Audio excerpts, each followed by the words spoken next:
BJP ರಾಷ್ಟ್ರೀಯ ಅಧ್ಯಕ್ಷರಾಗಿ ನೇಮಕಗೊಂಡಿದ್ದ ಆಯ್ಕೆಯಾಗಿದ್ದ ನಿತಿನ್ ನಬೀನ್ರ ಹೊಸ ಟೀಮ್ ಘೋಷಣೆಯಾಗಿದೆ. ಮುಂದಿನ ವರ್ಷ ಬರಲಿರುವ ಉತ್ತರ ಪ್ರದೇಶ ವಿಧಾನಸಭಾ ಚುನಾವಣೆ ಹಾಗೂ 2029ರ ಲೋಕಸಭಾ ಚುನಾವಣೆಗಳನ್ನು ಗಮನದಲ್ಲಿಟ್ಟುಕೊಂಡು ಹೊಸ ಟೀಮ್ ಘೋಷಿಸಲಾಗಿದೆ. 65 ನಾಯಕರ ಆಯ್ಕೆಯಾಗಿದೆ. 13 ಜನ ರಾಷ್ಟ್ರೀಯ ಉಪಾಧ್ಯಕ್ಷರು, ಪ್ರಧಾನ ಕಾರ್ಯದರ್ಶಿ ಸ್ಥಾನಕ್ಕೆ 8 ಜನ,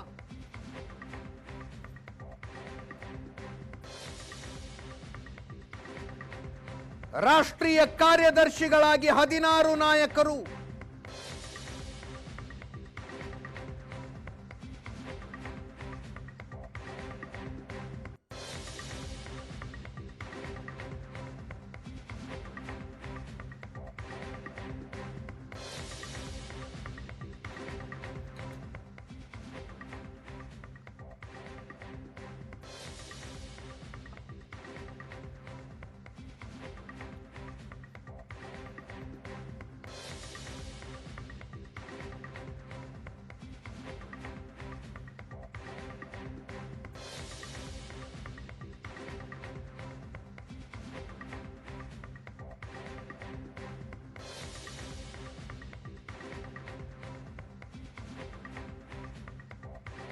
ವಿವಿಧ ಮೋರ್ಚಾಗಳ ಪದಾಧಿಕಾರಿಗಳನ್ನು ಸೇರಿಸಿದರೆ ಒಟ್ಟು 65 ನೇಮಕಗಳು. ಮಹಿಳೆಯರ 10 ಜನ ಇದ್ದಾರೆ.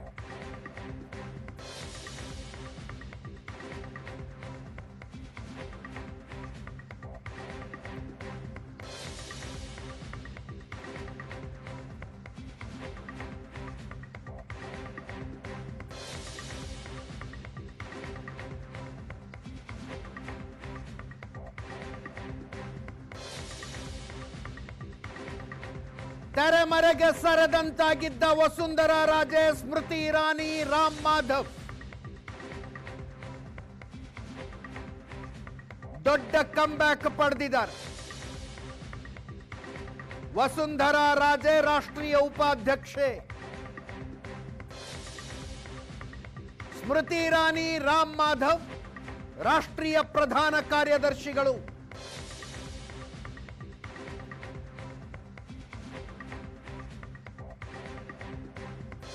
ಇತ್ತೀಚೆಗಷ್ಟೇ ರಾಜ್ಯಸಭೆಗೆ ಆಯ್ಕೆಯಾಗಿದ್ದ ಹುಬ್ಬಳ್ಳಿಯ ಎಂ ನಾಗರಾಜ್ ಉಪಾಧ್ಯಕ್ಷರಾಗಿದ್ದಾರೆ.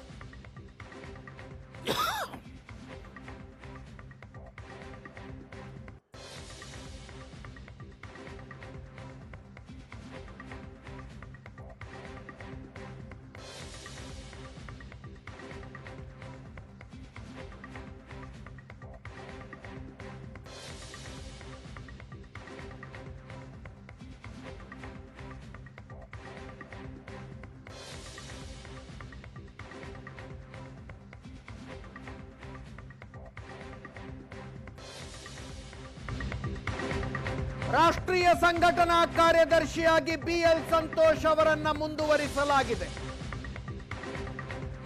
ಸಂಘಟನಾ ಜಂಟಿ ಕಾರ್ಯದರ್ಶಿಯಾಗಿ ಇಬ್ಬರಿಗೆ ಅವಕಾಶ ಕಲ್ಪಿಸಲಾಗಿದೆ.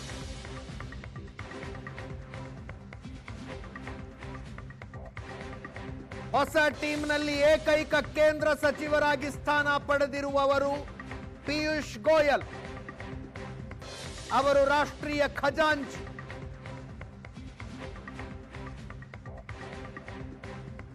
ಇದನ್ನ ನೋಡಿದ್ರೆ ಮುಂದಿನ ಸಚಿವ ಸಂಪುಟ ಪುನರ್ರಚನೆಯಲ್ಲಿ ಪಿಯೂಷ್ ಗೋಯಲ್ ಅವರನ್ನು ಕೈ ಬಿಡಲಾಗುತ್ತಾ ಅನ್ನುವ ಚರ್ಚೆಗಳು ನಡೀತಾ ಇದ್ದಾವೆ.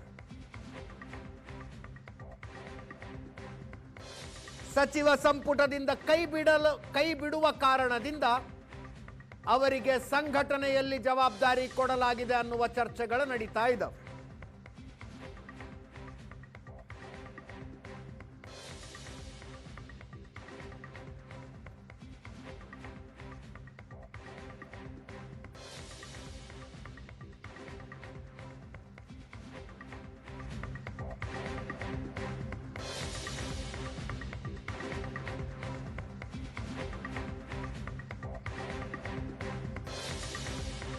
ಉತ್ತರ ಪ್ರದೇಶದ 6 ಜನರಿಗೆ, ಮಹಾರಾಷ್ಟ್ರ ಮಧ್ಯಪ್ರದೇಶದ ತಲಾ 4 ನಾಯಕರಿಗೆ,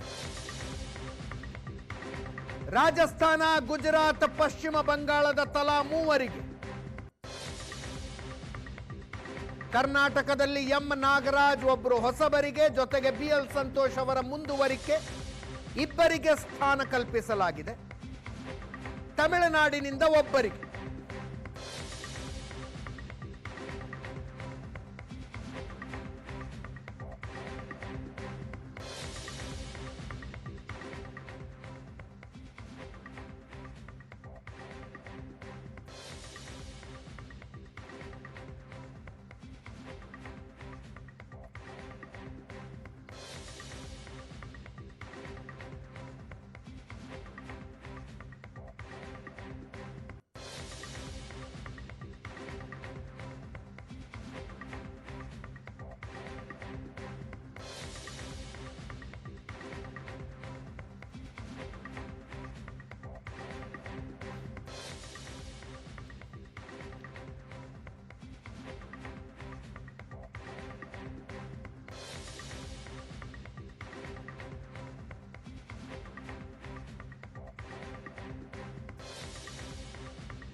ಎರಡು 2014ರಿಂದಲೂ ಬಿಜೆಪಿ ಐಟಿ ಸೆಲ್ ಮುಖ್ಯಸ್ಥರಾಗಿದ್ದ ಅಮಿತ್ ಮಾಳವಿಯಾರನ್ನ ಹೊಸ ಪಟ್ಟಿಯಿಂದ ಕೈ ಬಿಡಲಾಗಿದೆ.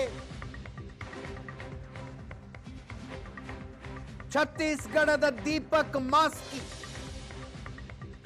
ಬಿಜೆಪಿ ಐಟಿ ಸೆಲ್ನ ಹೊಸ ನಾಯಕರು.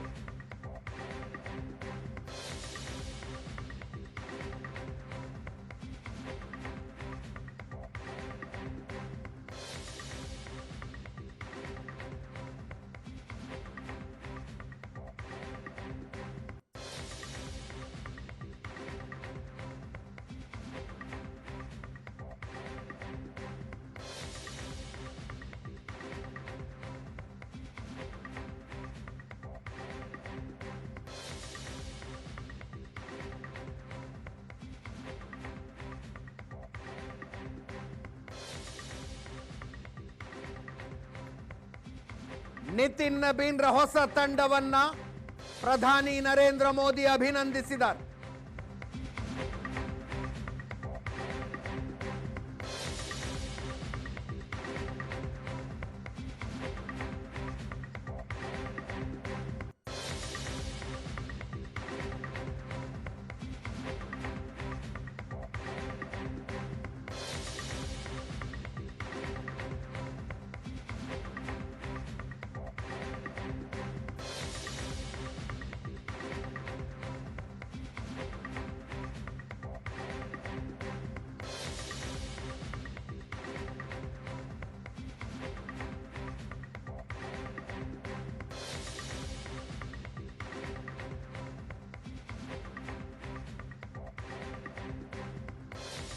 ಹೊಸ ತಂಡ ಅನುಭವ, ಶಕ್ತಿ ಮತ್ತು ತಳಮಟ್ಟದ ಸಂಪರ್ಕಗಳನ್ನು ಒಂದುಗೂಡಿಸುತ್ತದೆ.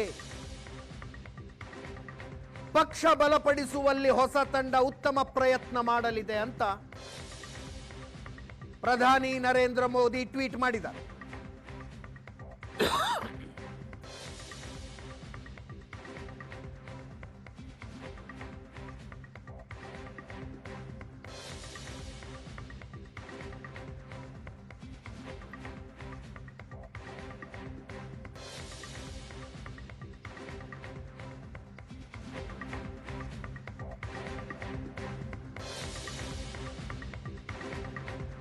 ರಾಜ್ಯಸಭಾ ಸದಸ್ಯ ಹುಬ್ಬಳ್ಳಿ ಮೂಲದ ಪ್ರೊಫೆಸರ್ ಎಂ ನಾಗರಾಜ್ ಏಷ್ಯಾನೆಟ್ ಸುವರ್ಣ ನ್ಯೂಸ್ಗೆ ಪ್ರತಿಕ್ರಿಯಿಸಿದ್ದಾರೆ.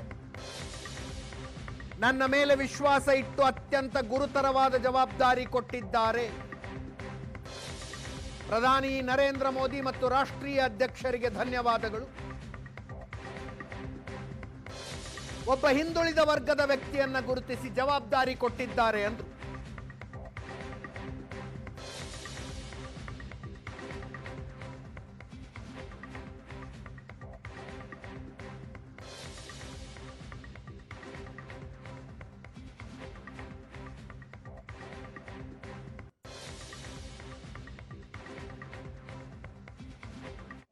ಮೊಟ್ಟ ಮೊದಲನೇದಾಗಿ ನಾನು ನನ್ನ ಮೇಲೆ ವಿಶ್ವಾಸ ಇರಿಸಿ ಈ ಒಂದು ಗುರುತರವಾದ ಒಂದು ರಾಷ್ಟ್ರೀಯ ಮಟ್ಟದ ಭಾರತೀಯ ಜನತಾ ಪಾರ್ಟಿಯ ಉಪಾಧ್ಯಕ್ಷನಾಗಿ ಆಯ್ಕೆ ಮಾಡಿರೋದಕ್ಕೆ ನಾನು ಆದರಣೀಯ ಸನ್ಮಾನ್ಯ ಪ್ರಧಾನಮಂತ್ರಿ ನರೇಂದ್ರ ಮೋದಿಜಿಯವರಿಗೆ ಮತ್ತು ಶ್ರೀ ಅಮಿತ್ ಶಾಜಿಯವರಿಗೆ ಮತ್ತು ವಿಶೇಷವಾಗಿ ರಾಷ್ಟ್ರೀಯ ಅಧ್ಯಕ್ಷರಾದಂಥ ಶ್ರೀ ನಿತಿನ್ ನಬೀನ್ಜಿಯವರಿಗೆ ನಾನು ಹೃತ್ಪೂರ್ವಕವಾದ ಮಾತನ್ನು ನಾನು ಮತ್ತೆ ಎಂಡಾರ್ಸ್ ಮಾಡ್ತೀನಿ. ಅದನ್ನು ಪುನರುಚ್ಚರಿಸಲಿಕ್ಕೆ ನಾನು ಈ ಸಂದರ್ಭದಲ್ಲಿ ಇಚ್ಛೆ ಪಡ್ತೇನೆ. ಏನಂತ ಯತೀಂದ್ರ ಅವರು ಹೇಳಿ ಯಾಕೆ ಈ ರೀತಿಯಾಗಿ ಹೇಳ್ತಾರೆ ಅಂತ ಏನು ಹೇಳ್ತಾರೆ ಅವ್ರಿಗೆ? ನೋಡಿ, ನಾನೀಗಾಗಲೇ ಹೇಳಿದೆ, ಅಭಿವೃದ್ಧಿ ಪರವಾದ ಕೆಲಸವನ್ನು ಈ ಸರ್ಕಾರ ಮಾಡ್ತಾ ಇಲ್ಲ. ಇವ್ರಿಗೆ ನನಗೆ ಸಂತೋಷ ಆಗಿದೆ ಮತ್ತು ಇಡೀ ರಾಜ್ಯದ ಎಲ್ಲ ಕಾರ್ಯಕರ್ತರಿಗೆ ಸಂತೋಷ ಆಗಿದೆ. ನಮ್ಮ ರಾಷ್ಟ್ರೀಯ ಸಂಘಟನಾ ಪ್ರಧಾನ ಕಾರ್ಯದರ್ಶಿಗಳಾದಂಥ ಶ್ರೀಯುತ BL ಸಂತೋಷ್ ಜಿಯವರು ಮತ್ತು ಕೇಂದ್ರದ ಮಂತ್ರಿಗಳಾದಂಥ ಶ್ರೀಯುತ ಪ್ರಹ್ಲಾದ್ ಜೋಶಿಜಿಯವರು ಈ ಒಂದು ಸಂದರ್ಭದಲ್ಲಿ ಈ ಗುರುತರವಾದ ಜವಾಬ್ದಾರಿಯನ್ನು ಕೊಡುವಲ್ಲಿ ಗಣನೀಯ ಪಾತ್ರ ವಹಿಸಿದ್ದಾರೆ. ಆ ಕಾರಣಕ್ಕಾಗಿ ಇವತ್ತು ಈ ಒಂದು ಜವಾಬ್ದಾರಿ ನನಗೆ ಸಿಕ್ಕಿದೆ, ಭಾಳ ಸಂತೋಷ ಆಗ್ತಾ ಇದೆ ಅನ್ನೋದಕ್ಕೆ ಹೇಳಕ್ಕೆ ಇಚ್ಛೆಪಡ್ತೀನಿ.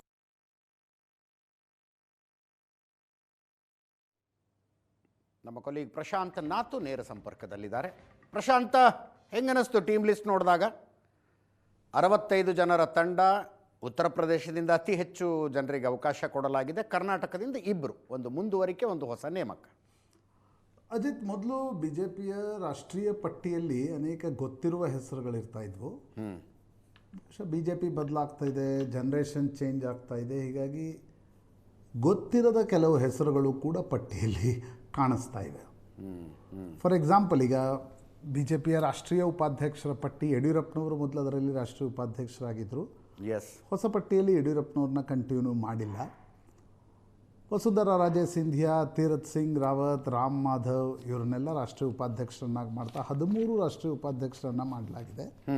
ಅದರಲ್ಲಿ ಪ್ರೊಫೆಸರ್ M ನಾಗರಾಜ್ ಅವ್ರಿಗೂ ಕೂಡ ಸ್ಥಾನವನ್ನು ಕೊಡಲಾಗಿದೆ. ಪ್ರೊಫೆಸರ್ M ನಾಗರಾಜ್ ಕರ್ನಾಟಕದಲ್ಲಿ ಕಟ್ಟಡ ನಿರ್ಮಾಣ ಸಮಿತಿಯ ಮೇಲ್ವಿಚಾರಕರಾಗಿದ್ದರು. ವಿಧಾನ ಪರಿಷತ್ ಚುನಾವಣೆ ಸೋತಿದ್ರು ಒಮ್ಮೆ ಹೊರಟ್ಟಿಯವರ ವಿರುದ್ಧ. ಅದಾದ ಮೇಲೆ ಅವರಿಗೆ ರಾಜ್ಯಸಭಾ ಸದಸ್ಯರನ್ನಾಗಿ ಮಾಡಲಾಯಿತು. ಅದರ ಟೈಮಿಂಗ್ ಮಹತ್ವದ್ದು. ಸಿದ್ದರಾಮಯ್ಯನವರನ್ನು ಮುಖ್ಯಮಂತ್ರಿ ಗಾದಿಯಿಂದ ಕೆಳಗಿಳಿಸಿದ ನಂತರ BJP ಕುರುಬ ಮತಗಳನ್ನು ಸೆಳೆಯುವ ಪ್ರಯತ್ನದ ಭಾಗವಾಗಿ M ನಾಗರಾಜ್ ಅವರಿಗೆ ರಾಜ್ಯಸಭಾ ಸ್ಥಾನವನ್ನು ನೀಡಿತ್ತು. ಈಗ ಅದೇ ಕುರುಬರ ಮತಗಳನ್ನು ಸೆಳೆಯುವ ಪ್ರಯತ್ನದ ಮುಂದುವರಿದ ಭಾಗವಾಗಿ ಪ್ರೊಫೆಸರ್ M ನಾಗರಾಜ್ ಅವರಿಗೆ ರಾಷ್ಟ್ರೀಯ ಉಪಾಧ್ಯಕ್ಷ ಸ್ಥಾನವನ್ನು BJP ಕೊಟ್ಟಿದೆ. ಕರ್ನಾಟಕದಿಂದ ನೋಡಿದರೆ ಭಾಳ ಏನು ಹೆಸರುಗಳಿಲ್ಲ. ಅದರಲ್ಲಿ ಯಡಿಯೂರಪ್ಪನವರಿದ್ದರು ಮೊದಲು. ರಾಷ್ಟ್ರೀಯ ಸಂಘಟನಾ ಪ್ರಧಾನ ಕಾರ್ಯದರ್ಶಿಯಾಗಿ BL ಸಂತೋಷ್ 2018ರಿಂದಲೇ ಇದ್ದರು. ಈ ಬಾರಿ ಅವರಿಗೆ ಮತ್ತೊಂದು ಅವಕಾಶವನ್ನು ಕೊಡಲಾಗಿದೆ. BL ಸಂತೋಷ್ ರಾಷ್ಟ್ರೀಯ ಸಂಘಟನಾ ಪ್ರಧಾನ ಕಾರ್ಯದರ್ಶಿಯಾಗಿದ್ದಾರೆ. ಜನರಲ್ ಸೆಕ್ರೆಟರಿಗಳನ್ನು ನೋಡಿದಾಗ ನನಗದು ಆಶ್ಚರ್ಯ ಅನ್ನಿಸ್ತು. ಯಾಕಂದರೆ ಈ ಉಪಾಧ್ಯಕ್ಷರ ಪಟ್ಟಿಯಲ್ಲಿ ವಸುಂಧರಾ ರಾಜೆ ಅಂದರೆ ರಾಷ್ಟ್ರೀಯ ನಾಯಕರುಗಳ ಜೊತೆಗೆ ಕಾಂಬಿನೇಷನ್ ಸರಿ ಇಲ್ಲ, ಸಂಬಂಧಗಳು ಹಳಸಿದಾವೆ ಅಂತ ಲೆಕ್ಕಾಚಾರಗಳಿದ್ವು. ಇಲ್ಲ, ಲೆಕ್ಕಾಚಾರ ಈಗ ರಾಜಸ್ಥಾನದಲ್ಲಿ ಗೆದ್ದರೂ ಕೂಡ ವಸುಂಧರಾರನ್ನು ಮುಖ್ಯಮಂತ್ರಿ ಮಾಡಲಿಲ್ಲ. ಹೌದು. ಹೀಗಾಗಿ ನಾಮಕಾವಾಸ್ತೆ ಸಾಂಕೇತಿಕವಾಗಿ ವಸುಂಧರಾ ರಾಜೆ ಅವರನ್ನು ರಾಷ್ಟ್ರೀಯ ಉಪಾಧ್ಯಕ್ಷರ ಪಟ್ಟಿಯಲ್ಲಿ ಇಡಲಾಗಿದೆ. ತೀರ್ತ್ ಸಿಂಗ್ ರಾವತ್ ಅಲ್ಲಿ ಮುಖ್ಯಮಂತ್ರಿಯಾಗಿದ್ದರು. ಮುಖ್ಯಮಂತ್ರಿ ಸ್ಥಾನದಿಂದ ಅವರನ್ನು ಕೆಳಗಿಳಿಸಲಾಯಿತು. ಈಗ ಅವರು ಕೂಡ ಅಂದರೆ ರಾಷ್ಟ್ರೀಯ ಉಪಾಧ್ಯಕ್ಷರು ಯಾವಾಗಲೂ ನಾವು ನೋಡ್ತೀವಿ ನಾಮಕೆ ವಾಸ್ತೆ ಅನ್ನುವ ರೀತಿಯಲ್ಲಿ ಆ ಒಂದು ಪಟ್ಟಿಯನ್ನು ಮಾಡಲಾಗತ್ತೆ. ಅವ್ರಿಗೇನು ಭಾಳ ದೊಡ್ಡ ಜವಾಬ್ದಾರಿಗಳನ್ನು ಕೊಡಲಾಗಲ್ಲ. ಪ್ರೊಫೆಸರ್ M ನಾಗರಾಜರನ್ನು ಕೂಡ ಸಾಂಕೇತಿಕವಾಗಿ ನಾವೊಬ್ಬರು ಕುರುಬರನ್ನು ಮಾಡ್ತಾ ಇದ್ದೀವಿ, ರಾಷ್ಟ್ರೀಯ ನಾಯಕತ್ವದ ಮಟ್ಟಕ್ಕೆ ಅವರನ್ನು ಒಯ್ತಾ ಇದ್ದೀವಿ ಅನ್ನೋದನ್ನು ತೋರಿಸುವುದಕ್ಕೋಸ್ಕರ ಪ್ರೊಫೆಸರ್ M ನಾಗರಾಜರನ್ನು ರಾಷ್ಟ್ರೀಯ ಉಪಾಧ್ಯಕ್ಷರನ್ನಾಗಿ ಮಾಡಲಾಗಿದೆ. ಇನ್ನು ರಾಷ್ಟ್ರೀಯ ಪ್ರಧಾನ ಕಾರ್ಯದರ್ಶಿ ಪಟ್ಟಿಯನ್ನು ನೋಡಿದಾಗ ವಿನೋದ್ ತಾವ್ಡೆ ಮಹಾರಾಷ್ಟ್ರದಿಂದ ಬಂದವರು. ಅಲ್ಲಿ ದೇವೇಂದ್ರ ಫಡ್ನವೀಸ್ ಜೊತೆ ಆಗ್ತಿರಲಿಲ್ಲ, ಹೀಗಾಗಿ ಅವರನ್ನು ದಿಲ್ಲಿಗೆ ತಂದು ರಾಷ್ಟ್ರೀಯ ಪ್ರಧಾನ ಕಾರ್ಯದರ್ಶಿ ಮಾಡಲಾಯಿತು. ABVP ಹಿನ್ನೆಲೆಯವರು. ಸುನೀಲ್ ಬನ್ಸಲ್ ABVP ಹಿನ್ನೆಲೆಯವರು. ABVPಯ ದಿಲ್ಲಿ ಮತ್ತು ರಾಜಸ್ಥಾನದ ಕೆಲಸ ನೋಡ್ತಾ ಇದ್ದರು. ಉತ್ತರ ಪ್ರದೇಶದ BJPಯ ಸಂಘಟನಾ ಕಾರ್ಯದರ್ಶಿಯಾಗಿದ್ದರು. ಕಳೆದ ಬಾರಿ ಅವರನ್ನು ಬೆಂಗಾಲ್ ಚುನಾವಣೆಯ ಉಸ್ತುವಾರಿಯಾಗಿ ನೇಮಿಸಲಾಗಿತ್ತು. ಬೆಂಗಾಲ್ ಗೆದ್ದ ನಂತರ ಸುನಿಲ್ ಬನ್ಸಲ್ ಮತ್ತೊಮ್ಮೆ ಪವರ್ಫುಲ್ ಜನರಲ್ ಸೆಕ್ರೆಟರಿ ಆಗಿ, ನನಗನ್ಸುತ್ತೆ ವಿನೋದ್ ತಾವ್ಡೆ ಮತ್ತು ಸುನಿಲ್ ಬನ್ಸಲ್ ಸಂಘಟನೆ ಹಿನ್ನೆಲೆಯಿಂದ ಬಂದಿರತಕ್ಕಂಥ ಕಾರಣದಿಂದ ಪವರ್ಫುಲ್ ಜನರಲ್ ಸೆಕ್ರೆಟರಿ ಆಗಿ ಇರಲಿದ್ದಾರೆ. ಸ್ಮೃತಿ ಇರಾನಿ 2024 ಚುನಾವಣೆಯನ್ನು ಸೋತಿದ್ರು ಸ್ಮೃತಿ ಇರಾನಿ. ಎಸ್, ಅದಾದ ಮೇಲೆ ಈಗ ಅವರಿಗೆ ಒಂದು ಪಾರ್ಟಿಯಲ್ಲಿ ಸಂಘಟನೆಯ ಜವಾಬ್ದಾರಿಯನ್ನು ಕೊಡಲಾಗಿದೆ. ಸ್ಮೃತಿ ಇರಾನಿ ಕೂಡ ಜನರಲ್ ಸೆಕ್ರೆಟರಿಯಾಗಿ ಕೆಲಸ ಮಾಡಲಿದ್ದಾರೆ. ಇನ್ನುಳಿದಂತೆ ಹೆಸರುಗಳಿವೆ, ಸತೀಶ್ ಪೂನಿಯಾ ಇರ್ಬೋದು, ಸಂಜಯ್ ಭಾಟಿಯಾ ಇರ್ಬೋದು, ಬಟ್ ತುಂಬ ಜನರಿಗೆ ಗೊತ್ತಿರತಕ್ಕಂಥ ಹೆಸರುಗಳಲ್ಲ. ಜನರಲ್ ಸೆಕ್ರೆಟರಿಯಲ್ಲಿ ವಿನೋದ್ ತಾವ್ಡೆ, ಸ್ಮೃತಿ ಇರಾನಿ ಮತ್ತು ಸುನಿಲ್ ಬನ್ಸಲ್ ಸಂಘಟನೆಯಲ್ಲಿ ಪರಿಚಿತ ಮುಖಗಳು. ತೇಜಸ್ವಿ ಸೂರ್ಯ ರಾಷ್ಟ್ರೀಯ ಯುವ ಮೋರ್ಚಾ ಅಧ್ಯಕ್ಷರಾಗಿದ್ದರು. ಅವರನ್ನು ರಿಪ್ಲೇಸ್ ಮಾಡಿ ಡಾಕ್ಟರ್ ಹೇಮಾಂಗ್ ಜೋಶಿ ಗುಜರಾತ್ನಿಂದ ಅವರನ್ನು ಜನರಲ್ ಸೆಕ್ರೆಟರಿ ಮಾಡಲಾಗಿದೆ. ಇದು ರಾಷ್ಟ್ರೀಯ ಯುವ ಮೋರ್ಚಾ ಅಧ್ಯಕ್ಷರನ್ನಾಗಿ ಮಾಡಲಾಗಿದೆ. ಅಮಿತ್ ಮಾಲ್ವಿಯಾ ಕಾಂಗ್ರೆಸ್ನ ರಾಡಾರ್ ಲೀಸ್ಟ್ನಲ್ಲಿ ಇರ್ತಕ್ಕಂಥ ಸೋಷಿಯಲ್ ಮೀಡಿಯಾ ಹೆಸರು, ಬೆಂಗಳೂರಿನವರೇ ಅವರು ಅಮಿತ್ ಮಾಲ್ವಿಯಾ. ಈ ಬಾರಿ ಅವರನ್ನು ತೆಗೆದು ಮತ್ತೊಬ್ಬರಿಗೆ ಸೋಷಿಯಲ್ ಮೀಡಿಯಾದ ಜವಾಬ್ದಾರಿಯನ್ನು ಕೊಡಲಾಗಿದೆ. ಭಾಳ ಅಂದರೆ ಈಗ ರಾಮ್ ಮಾಧವ್ ಹೆಸರುಗಳಿವೆ. ರಾಮ್ ಮಾಧವ್ ಹಿಂದೆ ಅಸ್ಸಾಂನ ಪ್ರಭಾರಿಯಾಗಿದ್ದರು, ಜಮ್ಮು ಕಾಶ್ಮೀರ ಪ್ರಭಾರಿಯಾಗಿದ್ದರು. ಏಕಾಏಕಿ ಅವರನ್ನು ವಾಪಸ್ ಸಂಘಕ್ಕೆ ಕಳಿಸಲಾಯಿತು. ಈಗ ಮತ್ತೆ ಅವರನ್ನು ಬಿ ಜೆ ಪಿಗೆ ಅಧಿಕೃತವಾಗಿ ಕರ್ಕೊಂಡು ಬರಲಾಗ್ತಾ ಇದೆ. ರಾಮ್ ಮಾಧವ್ ಕೆಲವು ಹೇಳಿಕೆಗಳು ನರೇಂದ್ರ ಮೋದಿಯವರ ಇರುಸುಮುರುಸಿಗೂ ಕಾರಣವಾಗಿದ್ವು. ಆದರೆ ವಾಪಸ್ ರಾಮ್ ಮಾಧವ್ ಅವರನ್ನು ಸಂಘಟನೆಗೆ ರಾಷ್ಟ್ರೀಯ ಉಪಾಧ್ಯಕ್ಷರನ್ನಾಗಿ ಕರೆದುಕೊಂಡು ಬರಲಾಗ್ತಿದೆ. ಇನ್ನುಳಿದಂತೆ ಏನು ಭಾಳ ನಾಮಿ ಚೆಹರಾಗಳಿಲ್ಲ ಅಜಿತ್. ಎಸ್, ರಾಷ್ಟ್ರೀಯ ಪಟ್ಟಿಯಲ್ಲಿ ಪ್ರಾಯಶಃ ಕೇಂದ್ರದ ಕ್ಯಾಬಿನೆಟ್ನಲ್ಲಿ ಅವ್ರಿಗೆಲ್ರಿಗೂ ಸ್ಥಾನ ಇರೋದರಿಂದ, ಜೆ ಪಿ ನಡ್ಡಾ ಆದಿಯಾಗಿ ಎಲ್ಲ ಹಿರಿಯರಿಗೆ ಅಲ್ಲಿ ಸ್ಥಾನಮಾನಗಳಿರೋದರಿಂದ ಪಾರ್ಟಿಯ ಸಂಘಟನೆಯಲ್ಲಿ ಹೊಸಬರಿಗೆ ಅವಕಾಶ ಕೊಡ್ತಕ್ಕಂಥ ಪ್ರಯತ್ನವನ್ನು ಮಾಡಲಾಗ್ತಾ ಇದೆ. ಇದು ಎಷ್ಟರ ಮಟ್ಟಿಗೆ ಸಕ್ಸಸ್ಫುಲ್ ಆಗುತ್ತೆ ಅನ್ನೋದು ಭಾಳ ಮುಖ್ಯ. ನೋಡಿ, ಈಗ ಬಿ ಜೆ ಪಿಯನ್ನು ನಡೆಸೋರು ಯಾರು ಅನ್ನೋ ಪ್ರಶ್ನೆ ಬಂದಾಗ 2 ಹೆಸರುಗಳು ಯಾವತ್ತೂ ನಾವು ತಗೋತೀವಿ. ನಂಬರ್ 1, ನಂಬರ್ 2 ಪ್ರಧಾನಮಂತ್ರಿ ಮೋದಿ ಮತ್ತು ಗೃಹ ಸಚಿವ ಅಮಿತ್ ಶಾ. ರಾಜನಾಥ್ ಸಿಂಗ್, ನಿತಿನ್ ಗಡ್ಕರಿ, ಜೆ ಪಿ ನಡ್ಡಾ ಇವರೆಲ್ಲರೂ ಕೂಡ ಕೋರ್ ಕಮಿಟಿಯ ಭಾಗ ಆಗಿದ್ದಾರೆ, ಪಾರ್ಲಿಮೆಂಟ್ರಿ ಬೋರ್ಡ್ನ ಭಾಗವಾಗಿದ್ದಾರೆ. ಆದರೆ ಹಿಂದೆ ಹೆಂಗೆ ಅಟಲ್ ಜಿ ಅಡ್ವಾಣಿ ಅವರಿದ್ದಾಗ ಕೋರ್ ಕಮಿಟಿ ಮತ್ತು ಪಾರ್ಲಿಮೆಂಟ್ರಿ ಬೋರ್ಡ್ ಕನ್ಸಲ್ಟೇಷನ್ ನಡೀತಾ ಇತ್ತು, ಅದು ಜಾಸ್ತಿ ನಡೀತಾ ಇಲ್ಲ ಅನ್ನೋದು ನಾವು ಇತ್ತೀಚಿನ ದಿನಗಳಲ್ಲಿ ನೋಡಿದ್ದೀವಿ. ಎಸ್, ಜೆ ಪಿ ನಡ್ಡಾ ಬಹುತೇಕವಾಗಿ ಮೋದಿ ಮತ್ತು ಶಾ ಏನು ಹೇಳ್ತಾರೆ ಅದನ್ನು ಕೇಳುವ ರಾಷ್ಟ್ರೀಯ ಅಧ್ಯಕ್ಷ ಅನ್ನುವ ರೀತಿಯಲ್ಲಿ ಜೆ ಪಿ ನಡ್ಡಾ ಇದ್ದರು. ಈಗ ನಿತಿನ್ ನಬೀನ್ ಅನ್ನುವ 46-47 ವರ್ಷದ ಯುವಕನನ್ನು ಕರ್ಕೊಂಡು ಹೋಗಿ ರಾಷ್ಟ್ರೀಯ ಅಧ್ಯಕ್ಷರನ್ನಾಗಿ ಮಾಡಲಾಗಿದೆ. ಈ ಮಾಡೆಲ್ ಸಕ್ಸಸ್ಫುಲ್ ಆಗುತ್ತಾ ಇಲ್ವಾ ಅನ್ನೋದು ಪ್ರಾಯಶಃ 2029 ಚುನಾವಣೆಗೆ ನಿಮ್ಗೆ ಸ್ಪಷ್ಟ ಆಗುತ್ತೆ. ಕರೆಕ್ಟ್. ರಾಜ್ಯದ ಚುನಾವಣೆಗಳು, ಉತ್ತರ ಪ್ರದೇಶ ಇರ್ಬೋದು, ಗುಜರಾತ್ನ ಚುನಾವಣೆ, ಭಾಳ ಮುಖ್ಯವಾಗಿರ್ತಕ್ಕಂಥ ಚುನಾವಣೆಗಳು ಮುಂದಿನ ವರ್ಷ. ಆಗ ನಿಮ್ಗೆ ಅರ್ಥ ಆಗ್ತಾ ಹೋಗುತ್ತೆ. ಯಾಕಂದರೆ ರಾಷ್ಟ್ರೀಯ ಅಧ್ಯಕ್ಷ ನಿತಿನ್ ನಬೀನ್ ಬಂದು ರಾಜ್ಯಸಭಾ ಸದಸ್ಯರಾದ ಮೇಲೆ ಅವರ ಬಾಂಕಿಪುರ್ ಸೀಟ್ನಲ್ಲಿ ಬಿ ಜೆ ಪಿಯವರೇ ಹೋಗಿ ಪ್ರಶಾಂತ್ ಕಿಶೋರ್ ವೋಟ್ ಮಾಡಿದರು. ಎಸ್, ಬೈ ಎಲೆಕ್ಷನ್ ಸೋತಿದ್ದು. ಬೈ ಎಲೆಕ್ಷನ್ ಸೋತರು.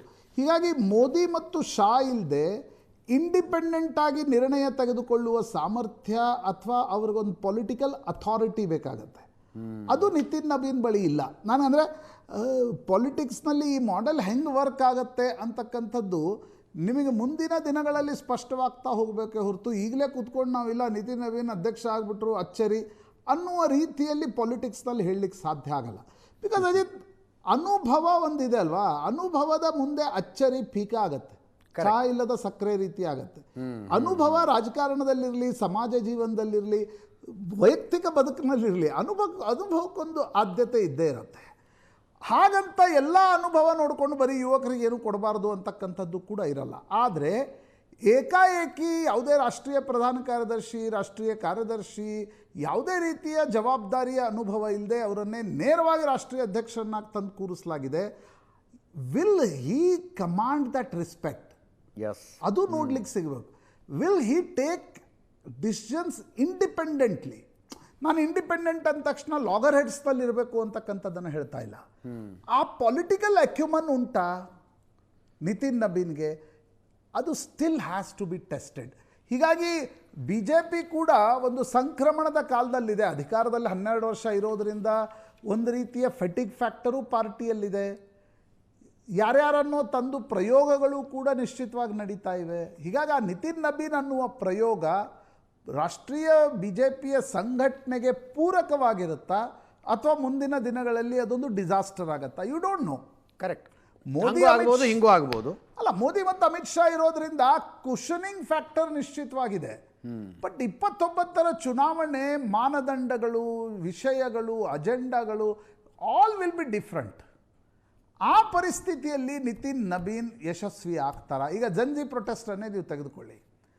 ಜನ್ಜಿ ಪ್ರೊಟೆಸ್ಟ್ ಯಾಕೆ ನಡೀತಿ ಈ ದೇಶದಲ್ಲಿ? ಜನ್ಜಿ ಪ್ರೊಟೆಸ್ಟು ಭಾರತೀಯ ಜನತಾ ಪಾರ್ಟಿ ವಿಪಕ್ಷದಲ್ಲಿದ್ದಾಗ ಆ ಒಂದು ಸ್ಪೇಸನ್ನು ಇಟ್ಕೊಂಡು ಕೂತಿತ್ತು. ಭಾರತೀಯ Janata party, RSS, ABVP, BMS, ವಿಶ್ವ ಹಿಂದೂ ಪರಿಷತ್, ಬಜರಂಗ ದಳ, ಯಾರ್ಯಾರಿಗೆ ಬೇಕೋ ಈಗ ಅತಿರೇಕ ಒಂದು ಸ್ವಲ್ಪ ಹಿಂದುತ್ವದ ಜಾಸ್ತಿ ಇದ್ದಿದ್ರೆ ಅವರು ಬಜರಂಗ ದಳದಲ್ಲಿ ಕೆಲಸ ಮಾಡ್ತಾಯಿದ್ರು, ಮಾಡ್ರೇಟ್ ಇರ್ತಿದ್ರೆ ABVPಯಲ್ಲಿ ಕೆಲಸ ಮಾಡ್ತಾಯಿದ್ರು, ಪೊಲಿಟಿಕಲ್ ಇರ್ತಿದ್ರೆ ಬಂದು BJPಯಲ್ಲಿ ಕೆಲಸ ಮಾಡ್ತಾಯಿದ್ರು.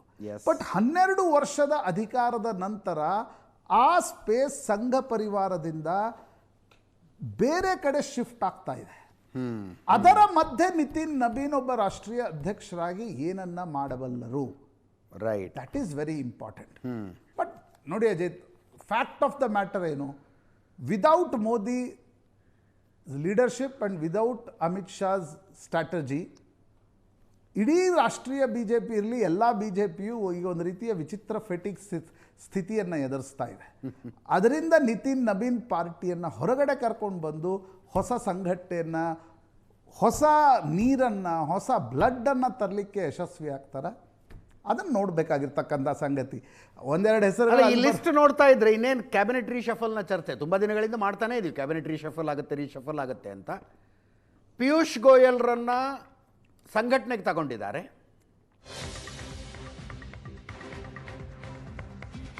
ಧರ್ಮೇಂದ್ರ ಪ್ರಧಾನ್ ರಾಜೀನಾಮೆ ನಂತರ ಜವಾಬ್ದಾರಿಯನ್ನು ಪ್ರಹ್ಲಾದ್ ಜೋಶಿ ಅವರಿಗೆ ಕೊಡಲಾಗಿದೆ. ಅವರಿಗೆ ಆಹಾರ ಮತ್ತು ನಾಗರಿಕ ಸರಬರಾಜು ಜೊತೆಗೆ ರಿನ್ಯೂವೇಬಲ್ ಎನರ್ಜಿಯ ಜೊತೆಗೆ ಶಿಕ್ಷಣ ಇಲಾಖೆಯೂ ಮುಂದುವರಿಯುತ್ತಾ ಅಥವಾ ಬೇರೆ ಸಚಿವರು ಬರ್ತಾರಾ ಇನ್ನೂ ಕ್ಲಾರಿಟಿ ಇಲ್ಲ.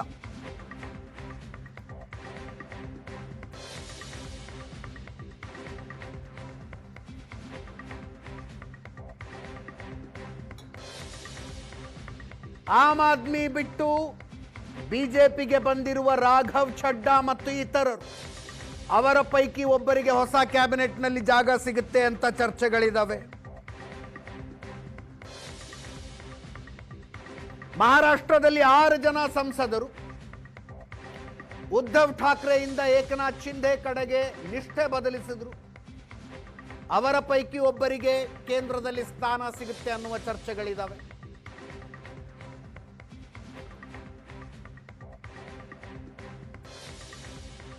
ಯಾವುದು ಸತ್ಯ ಆಗಬಹುದು Prashant? To start with Karnataka. Ajit, 2028ರ ಚುನಾವಣೆಯ ದೃಷ್ಟಿಯಿಂದ ಕೂಡ ಕರ್ನಾಟಕದ ಕ್ಯಾಬಿನೆಟ್ನಲ್ಲಿ ಈಗ ನೋಡಿ, ದಲಿತ ರಿಪ್ರೆಸೆಂಟೇಷನ್ ಕರ್ನಾಟಕದ ಕ್ಯಾಬಿನೆಟ್ನಲ್ಲಿಲ್ಲ. ಲಿಂಗಾಯತರಿಗೆ ಮಿನಿಸ್ಟರ್ ಆಫ್ ಸ್ಟೇಟಿಂದ ಫುಲ್ ಫ್ಲೆಜ್ ಕ್ಯಾಬಿನೆಟ್ ಕೊಡಬೇಕು ಅಂತಕ್ಕಂಥ ಒಂದು ಚರ್ಚೆಯೂ ಕೂಡ ಇದೆ.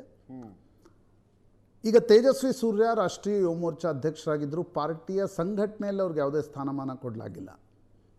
ಹೀಗಾಗಿ ಜೆನ್ಜಿ ದೃಷ್ಟಿಯಿಂದ ಒಂದೆರಡು ಹೆಸರುಗಳು ಬರಬಹುದಾ ಅನ್ನೋದರ ಬಗ್ಗೆ ಕೂಡ ನಿಶ್ಚಿತವಾಗಿರ್ತಕ್ಕಂಥ ಚರ್ಚೆ ಇದೆ. ಕರ್ನಾಟಕದ BJPಯ ಸಂಘಟನೆ ಮತ್ತು ವಿರೋಧ ಪಕ್ಷ ಇದೆಲ್ಲವೂ ಪುನರಚನೆ ಆಗ್ತದೆ ಅಂತಕ್ಕಂಥ ಮಾತುಗಳು ಕೂಡ ಇವೆ. ಈಗ ಆ ದೃಷ್ಟಿಕೋನದಿಂದ ಕ್ಯಾಬಿನೆಟ್ನಲ್ಲಿ ಯಾರ್ಯಾರು ಒಳಗಡೆ ಬರ್ತಾರೆ, ಆಗ ಕರ್ನಾಟಕದಲ್ಲಿ ಸಂಘಟನೆಯ ಪುನರಚನೆ ಹೇಗಾಗ್ಬೋದು, ಇದು ಕೂಡ ನಿಶ್ಚಿತವಾಗಿರ್ತಕ್ಕಂಥ ಒಂದು ಚರ್ಚೆಯ ವಿಷಯ. ಪಿಯೂಷ್ ಗೋಯಲ್, ಅಜಿತ್, ಇದರಲ್ಲೇನು ಹೊಸತನ ಇಲ್ಲ. ಓಕೆ, ಪಿಯೂಷ್ ಗೋಯಲ್ BJPಯ ಸೆಂಟ್ರಲ್ ಮಿನಿಸ್ಟರ್ ಆದಾಗಲೂ ಕೂಡ ಇಡೀ ಕೋಶ ಏನಿದೆ ಅದನ್ನು ಅವರೇ ನೋಡ್ತಾ ಇದ್ರು. ನೀವು ಯಾರೇ ಪಾರ್ಟಿಗೆ ದುಡ್ಡು ಕೊಟ್ಟರು ಪಿಯೂಷ್ ಗೋಯಲ್ ಕೊಡಿ ಅನ್ನೋದು, ಪಿಯೂಷ್ ಗೋಯಲ್ ಅವ್ರ ಕಡೆಯಿಂದ ರಸೀಟ್ ತೆಗೆದುಕೊಳ್ಳಿ ಅನ್ನೋದು ಮೋದಿ ಶಾ ಎಲ್ಲಿ ಹೋದಲ್ಲೆಲ್ಲ ಹೇಳ್ತಾರೆ. ಓಕೆ, ಎಲ್ಲ ಖರ್ಚು, ಯಾಕಂದರೆ ಹೀ ಈಸ್ ಚಾರ್ಟರ್ಡ್ ಅಕೌಂಟೆಂಟ್. ಹೀಗಾಗಿ ಪಿಯೂಷ್ ಗೋಯಲ್ ಖಜಾಂಚಿಯಾಗಿ ಮೊದಲಿಂದಲೂ ಕೂಡ ಇದ್ದಾರೆ. ಖಜಾಂಚಿ ಆಗಿದ್ದಾರೆ ಅನ್ನುವ ಕಾರಣಕ್ಕೆ ಅವರು ಏನೋ ಕ್ಯಾಬಿನೆಟ್ನಲ್ಲಿ ಕೈ ಬಿಡ್ತಾರೆ ಅಂತಕ್ಕಂಥ ಮಾತೇನಿಲ್ಲ. ಓಕೆ, ಬಟ್ ಕೆಲವು ಈಗ ಹರ್ದೀಪ್ ಸಿಂಗ್ ಪುರಿ ಹೆಸರಿದೆ. ವಿದೇಶಾಂಗ ಸಚಿವರು ಅವರೇ ಮುಂದುವರಿತಾರಾ, ಹೊಸಬ್ರನ್ನು ತರ್ತಾರಾ ಅಂತಕ್ಕಂಥದ್ರ ಬಗ್ಗೆ ಚರ್ಚೆ ಇದೆ. ಧರ್ಮೇಂದ್ರ ಪ್ರಧಾನ್ ರಾಜೀನಾಮೆಯಿಂದ ಪ್ರಹ್ಲಾದ್ ಜೋಶಿ ಅವರಿಗೆ ಏನು ಎಜುಕೇಷನ್ ದೊರಕ್ತು, ಬರೀ ಎಜುಕೇಷನ್ ಉಳಿಸ್ಕೊಂಡು ಅವ್ರಿಗೆ, ಯಾಕಂದರೆ education is a big task. ಹೌದು ಹೌದು. ಹಾಗಿರುವಾಗ ಕರ್ನಾಟಕದಿಂದ ಮತ್ತೆ ಯಾರ್ಯಾರಿಗೆ ಅವಕಾಶ ದೊರೀಬಹುದು? ಈಗ ಶೋಭಾ ಕರಂದ್ಲಾಜೆ ಇದ್ದಾರೆ ನಿಜ. ಲಿಂಗಾಯತರಲ್ಲಿ ಸೋಮಣ್ಣ ಅವರಿದ್ದಾರೆ.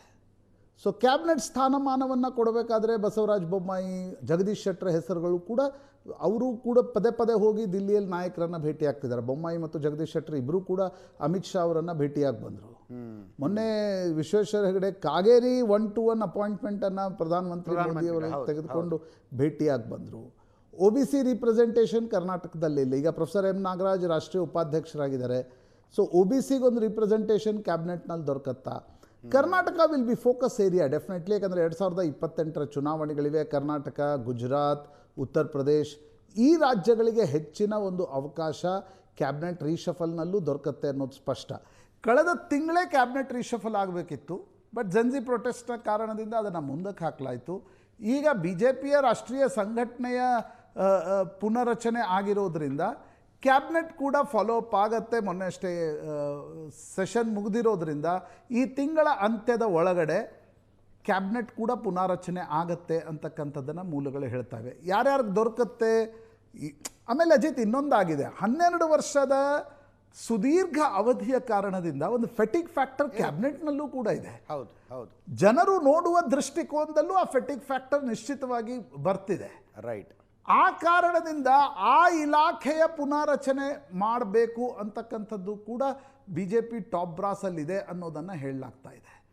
ಅದು ಎಷ್ಟರ ಮಟ್ಟಿಗೆ ಸಾಧ್ಯ ಆಗುತ್ತೆ, ಯಾರ್ಯಾರನ್ನು ತರ್ತಾರೆ, ಯಾರ್ಯಾರನ್ನು ಹೊರಗಿಡ್ತಾರೆ, ಇದು ಪ್ರಾಯಶಃ ಮುಂದಿನ ವಾರ 10 ದಿನಗಳೊಳಗಡೆ ಸ್ಪಷ್ಟವಾಗುತ್ತೆ. ಬಟ್ ಅಜಿತ್, ಒಂದು ಜನ್ಜಿ ಪ್ರೊಟೆಸ್ಟ್ನ ಟೇಕ್ ಅವೇ ಏನು ಅಂತಂದರೆ, ನೀವು ಹೆಂಗೆ ಬೇಕಾದಂಗೆ ನಾವು ನಡೆಸ್ಕೋತ ಹೋಗ್ತೀವಿ ಅನ್ನೋದು ಮಾಡೋಕ್ಕಾಗಲ್ಲ ಅನ್ನೋದು ಜನ್ಜಿ ಪ್ರೊಟೆಸ್ಟ್ ಕೊಟ್ಟಿರ್ತಕ್ಕಂಥ ಒಂದು ಸಂದೇಶ. ಅಂದರೆ BJP take it for granted ಅನ್ನುವ ಸ್ಥಿತಿಯಲ್ಲಿ ನಾವು ಡಿಸೈಡ್ ಮಾಡ್ತೀವಿ ಅದು ನಡೆಯುತ್ತೆ ಅನ್ನೋದೇನಿತ್ತು. ಜನ್ಜಿ ಪ್ರೊಟೆಸ್ಟ್ BJPಯನ್ನು ಮತ್ತು ಸಂಘ ಪರಿವಾರವನ್ನು ಆ ಅರ್ಥದಲ್ಲಿ ಸ್ವಲ್ಪ ಅಲುಗಾಡಿಸಿದೆ. ರೈಟ್. ಅದರಿಂದ ಪಾಠ ಕಲಿತು ಎಚ್ಚೆತ್ಕೊಳ್ತಾರ ಅಥವಾ ಇಲ್ಲ ವಿ ಆರ್ ಇನ್ವಿನ್ಸಿಬಲ್ ಅನ್ನೋ ಮೋಡ್ನಲ್ಲೇ ಕ್ಯಾಬಿನೆಟ್ ರಚನೆ ಮಾಡ್ತಾರ? Let's see. ಎಸ್, ಒಂದು ಸಣ್ಣ ಬ್ರೇಕ್.